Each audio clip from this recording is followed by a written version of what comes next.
हमारी शाश्वत आशा। आज की भक्ति शुरू करने से पहले प्रभु से प्रार्थना करें कि वह आपको अनुग्रह और हमारे प्रभु एवं उद्धारकर्ता यीशु मसीह के ज्ञान में विकसित करने के लिए इसका उपयोग करें। आइए आगे बढ़ें, न कि बस बहते रहें। यह उन विश्वासियों के लिए एक शक्तिशाली संदेश है जो भविष्य को लेकर भय या आत्मसंतुष्टि में फंसे हुए हैं। यीशु हम सभी को विश्वास की दौड़ में ऐसे दौड़ने के लिए कहते हैं जैसे हम सचमुच जीतना चाहते हों। वास्तव में यीशु में अनगिनत वफादार विश्वासियों ने ऐसा ही किया। उनके सामने कठिन चुनौतियों का सामना किया और अब वे अपने स्वर्गीय प्रतिफल का आनंद ले रहे हैं। वे साक्षियों का एक समूह हैं जो आपको यीशु पर अपना ध्यान केंद्रित रखते हुए विश्वास की दौड़ में दौड़ने के लिए प्रोत्साहित कर रहे हैं। हमें स्वतंत्र रूप से दौड़ने से क्या रोकता है? कोई भी चीज़ जो हमें परमेश्वर पर विश्वास न करने का कारण बनती है। वास्तव में अविश्वास वह पाप है जो आपको आगे बढ़ने और अपने विश्वास में बढ़ने से रोकता है। यीशु और उनके द्वारा सहे गए सभी कष्टों पर ध्यान केंद्रित करके हम उन सभी बेड़ियों और पाप को छोड़ देते हैं।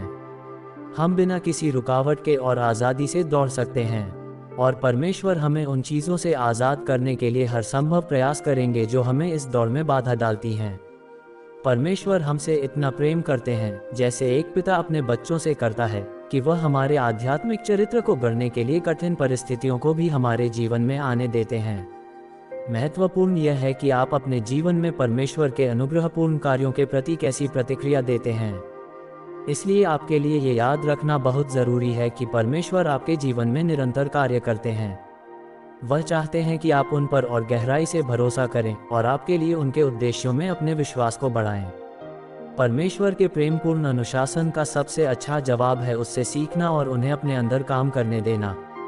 जब आप परमेश्वर को मसीह की शक्ति में और अधिक प्रभावी ढंग से जीने का प्रशिक्षण देते हैं तो आप उनके प्रेमपूर्ण उद्देश्य में उनके साथ जुड़ जाते हैं। हमें प्रभु के अनुशासन से प्रशिक्षित और सिखाया जाना चाहिए और तब हम आध्यात्मिक रूप से कमज़ोर स्थिति में नहीं पड़ेंगे। जब जीवन कठिन मोड़ लेता है तो हिम्मत हारना बहुत आसान होता है, लेकिन मुसीबत के इन दौरों में परमेश्वर के आपके लिए प्रेमपूर्ण उद्देश्य हैं। आपको इस पर उस पर भरोसा रखना चाहिए। यीशु के अनुयायी के रूप में जीवन जीने से बचें जो आपके निरंतर शिकायती रवैये के लिए जाना जाता है। यह आपके लिए परमेश्वर की इच्छा के बिल्कुल विपरीत है। अविश्वासी लोग इस बात पर गहरी नज़र रखते हैं कि आप विपत्ति और निराशा का सामना कैसे करते हैं, क्योंकि वे जानते हैं कि आप परमेश्वर में कितना विश्वास करते हैं। परमेश्वर अपने प्रेमपूर्ण अनुशासन के प्रति आपकी प्रतिक्रिया का उपयोग किसी को अपने पुत्र के साथ मिलन के करीब लाने के लिए कर सकते हैं। आज्ञाकारिता के सीधे मार्ग पर बने रहने से आपको परमेश्वर के प्रति नकारात्मक प्रतिक्रियाओं के चक्र में फंसने से भी बचने में मदद मिलती है। जब आप परमेश्वर के मार्ग से भटक जाते हैं तो आप ठोकर खाने और अनावश्यक चोट खाने का जोखिम उठाते हैं, ऐसे व्यवधान या विकर्षण जो परमेश्वर के साथ आपके चलने में बाधा डालते हैं। वह आपको वापस सही रास्ते पर ला सकता है, लेकिन हो सकता है कि आप अपने बाकी दिन आध्यात्मिक रूप से लंगड़ाते हुए बिताएं।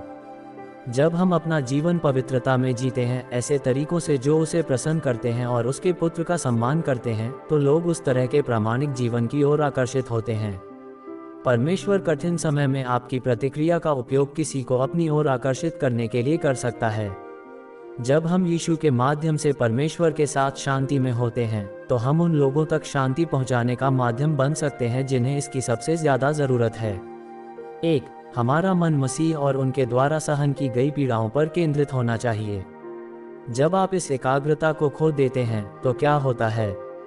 मसीह और उनके दुखों के बारे में जानबूझकर सोचने के लिए आप और अधिक अनुशासित कैसे हो सकते हैं? 2. परमेश्वर का अनुशासन निश्चित रूप से सुखद नहीं होता, लेकिन हमारे जीवन में इससे कौन से अच्छे उद्देश्य पूरे होते हैं? 3. परमेश्वर के अनुशासन से बचने का एक तरीका है खुद को अनुशासित करना, लेकिन हम यह अकेले शायद ही कर सकते हैं। खुद को अनुशासित करने के कार्य में आपकी मदद के लिए आप किस पर निर्भर हो सकते हैं?